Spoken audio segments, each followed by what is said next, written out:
HarperCollins presents Mr. Atkinson's Rum Contract, The Story of a Tangled Inheritance, by Richard Atkinson, read by John Banks. England is not the jewelled isle of Shakespeare's much-quoted Message. It resembles a family, a rather stuffy Victorian family, with not many black sheep in it, but with all its cupboards bursting with skeletons. It has rich relations who have to be kowtowed to, and poor relations who are horribly sat upon. And there is a deep conspiracy of silence about the source of the family income. George Orwell, Why I Write. Part 1. The Temperate Zone. Chapter 1. A Tangled Inheritance. Some of my earliest memories are of Temple Sowerby House. I remember the line of tarnished servants' bells in the passage outside the kitchen door, the tap-tap-tap of buckets catching rainwater that dripped through the ceiling, the mint-green porcelain of my grandmother's 1930s bathroom suite. But most vividly of all, I remember the gallery. This was the light-filled corridor up narrow stairs at the back of the house, with 3 windows looking down onto the overgrown walled garden below. As a small child, on wet days, not unusual in this part of northwest England, I would run up and down the gallery, stomping on the floorboards, pausing only to examine the zoological specimens on display, which included 2 stuffed crocodiles, a rhinoceros horn, and a narwhal tusk. I was particularly drawn to the glass domes filled with birds, their feathers all the colours of the rainbow, although I had no idea where they might have flown from. This was the early 1970s, by which time dry rot was consuming the Georgian part of the house. In the entrance hall, burnt orange brackets of fungus bloomed like a ghoulish botanical wallpaper. In the drawing room, many of the floorboards had been pulled up, and much of the ceiling plasterwork had fallen down.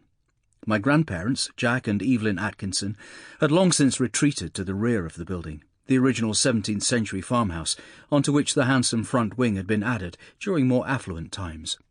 Here the parlour, with its low oak beams and red sandstone chimney-piece, and the kitchen, with its blue enamel range cooker, were the only rooms where they managed to keep the damp remotely at bay. Jack was quite unfit to be the custodian of such a property. When he moved up to Westmoreland from London in the late 1940s, having inherited a 200-acre family farm, he was nearly 60, too old and impractical to take the land in hand himself. Instead, he let it out, and was too soft-hearted to put up the rent for 20 years.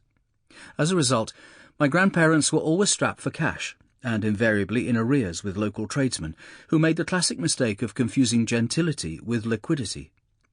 They reckoned themselves too poor to have slates replaced or gutters cleared, which is how it came to be that water was coursing through the roof and walls.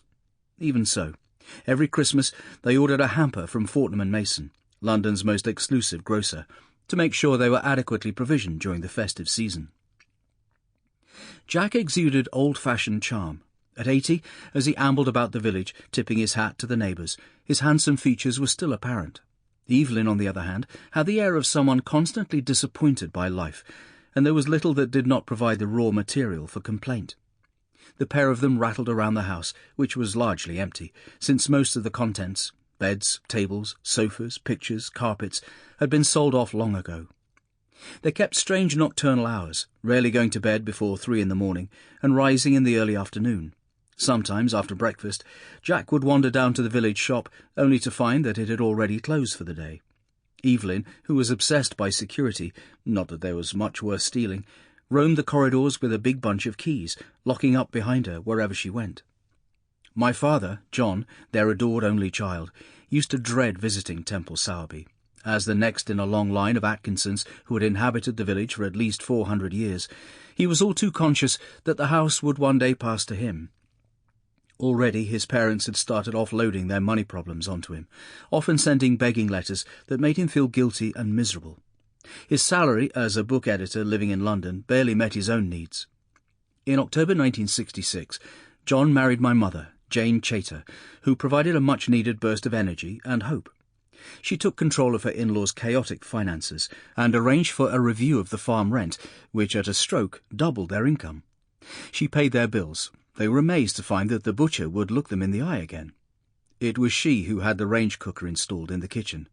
Jack was captivated by his pretty, practical daughter-in-law, making it all too clear to Evelyn that she was exactly the sort of woman he wished he'd had the good fortune to marry. Sample complete. Ready to continue?